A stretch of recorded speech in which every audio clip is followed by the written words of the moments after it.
வணக்கம் சுவாமிஜி. அடடே பரிமளா, வா வா வா வா. என் பேர் உங்களுக்கு எப்படி தெரியும்? மலேசியால உள்ள எல்லா பொண்ணுங்க பேரும் தெரியும் எனக்கு. என்னது? இது பிரம்மனும் நானே, பரம்பொருளும் நானே, பரந்தாமனும் நானே, சில நேரங்களில் உன் புருஷனும் நானே. என்னது?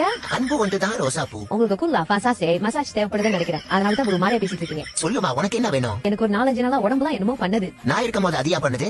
யோ நாக்காம்பூச்சி சட, உனக்கு என்னன்னு தெரியல. அன்பு ஒன்றுதான் ரோசாப்பூ. உனக்கு ஏவி விட்டுருக்காங்கம்மா. ஆமா சுவாமிஜி, கரெக்டா சொன்னீங்க. எங்க வீட்ல ஏவி டிவி HD எதுவுமே வேலை செய்யல. சிக்னலே ப்ராப்ளமா இருக்கு. அடி கோதுமா கூவா, நான் உனக்கு செய்வன செஞ்சுட்டாங்கன்னு சொல்றேன். ஐயோ, அது எப்படி சுவாமிஜி எடுக்குது? நீ செய்வதெல்லாம் ஒன்றுதான். தனியாக சென்று ஒரு புகைப்படத்தை எடுத்து எனக்கு அனுப்பிவிடு.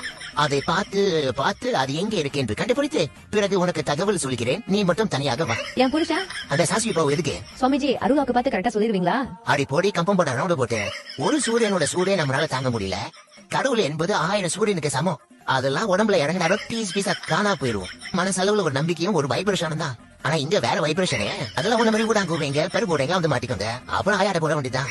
இதெல்லாம் பாவம் இல்லையா சுவாமிஜி? பாவமா? அன்பு ஒன்றுதான் ரோசாப்பூ. என்கிட்ட இப்படி சத்தாரம் வாங்கப்பட தேங்காய் பூ அதெல்லாம் இருக்கட்டும். முதல்ல இந்த குருகிட்ட நீ வந்து சரண் அடையணும். அது எப்படி சாமி சரண் அடையிறது? முதலில் என் மடியில் வந்து அமரு. பிறகு நான் உனக்கு கத்து தருகிறேன் சரணம். அட நெலிஞ்சு போன 99 லாரி. நீ என்னடா காட்டுற சரணம்? நான் காட்டுறேன்டா உனக்கு மரணம். அப்புறம் அடிக்கடி என்ன சொன்னியா? என்னது? அன்பு ஒன்றுதான் ரோசாப்பூ. என் வாயில நல்லா வர உங்க அப்பா மவன உன்னை ஏமாற்றும் நீ காணும் தோற்றம் உண்மை இல்லாதது. அறிவை நீ நம்பு, உள்ளம் தெளிவாகும், அடையாளம் காட்டும் பொய்யே சொல்லாதது.